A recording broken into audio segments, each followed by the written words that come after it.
സംസ്ഥാനങ്ങളുടെ ആശങ്കകൾക്കിടെ പരിഷ്കരിച്ച തൊഴിലുറപ്പ് പദ്ധതി ഇന്ന് മുതൽ നിലവിൽ വരികയാണ്.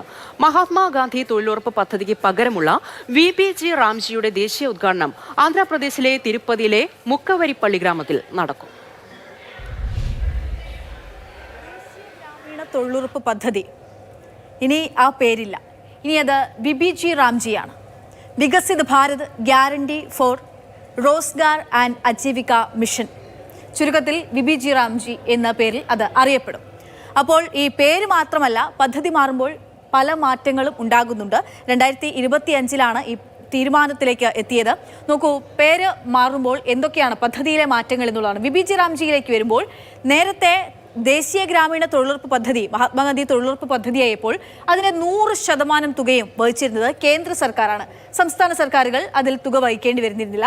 പക്ഷേ ഇനി സംസ്ഥാനങ്ങളെ സംബന്ധിച്ചിടത്തോളം 40% വിഹിതം ഓരോ സംസ്ഥാനങ്ങളും നൽകേണ്ടി വരും. 60:40 എന്നുള്ള അനുപാതത്തിലേക്ക് ആ കണക്ക് എത്തുന്നു എന്നുള്ളതാണ്. ഇനി ഇതിനുള്ളിൽ എവിടെയെങ്കിലൊക്കെ ജോലി ചെയ്യാം. തൊഴിലുറപ്പ് ജോലി നിലവിൽ മഹാത്മാഗാന്ധി തൊഴിലുറപ്പ് പദ്ധതിയുടെ ഭാഗമായിട്ട് സ്വകാര്യ കൃഷിയിടങ്ങളിൽ, സ്വകാര്യ ആൾക്കാരുടെ സ്ഥലങ്ങളിലൊക്കെയും നമുക്ക് ആ ജോലി ചെയ്യാമായിരുന്നു.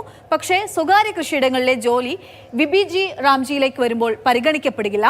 ഒപ്പം തന്നെ PM ആവാസ് യോജന, വീട് നിർമ്മാണം, അത് ഈ പദ്ധതിക്ക് കീഴിൽ വന്ന് ആ പണി നടത്താൻ പറ്റുമെന്നുള്ളതാണ്. ഒപ്പം ജലസംരക്ഷണം, ഗ്രാമീണ അടിസ്ഥാന സൗകര്യം, ദുരന്ത നിവാരണം, ഇവയൊക്കെ തന്നെയും VBG റാംജിക്ക് കീഴിലേക്ക് വരുമ്പോൾ അതിൽ ജോലി ചെയ്യാൻ സാധിക്കുക എന്നുള്ളതാണ്.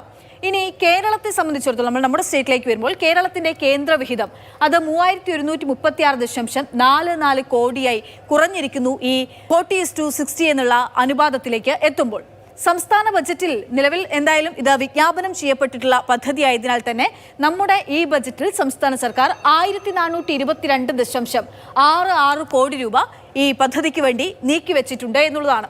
പക്ഷേ അതിൽ പ്രധാനപ്പെട്ട പ്രശ്നം 125 ദിവസം തൊഴിൽ നൽകാം എന്നുള്ളതാണ് ഈ പദ്ധതിയുടെ ഏറ്റവും പ്രധാന ആകർഷണമായി എടുത്തു കാട്ടുന്നതെങ്കിൽ പോലും BJP ഭരിക്കുന്ന സംസ്ഥാനങ്ങൾ ഉൾപ്പെടെ പദ്ധതിക്കെതിരെ രംഗത്തെത്തിയിട്ടുണ്ട്. മധ്യപ്രദേശും ബീഹാറും ഉൾപ്പെടെയുള്ള സംസ്ഥാനങ്ങൾ ഇതിനകം ആ പ്രതിഷേധം അറിയിക്കുകയും ചെയ്തിരിക്കുന്നു.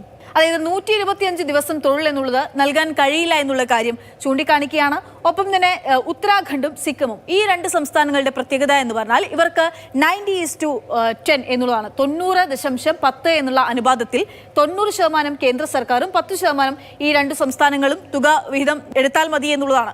പക്ഷേ ഈ സംസ്ഥാനങ്ങളും ഈ പദ്ധതിക്ക് എതിരാണ് എന്നുള്ളതാണ് പ്രധാനപ്പെട്ട വസ്തുത എന്ന് പറയുന്നത്.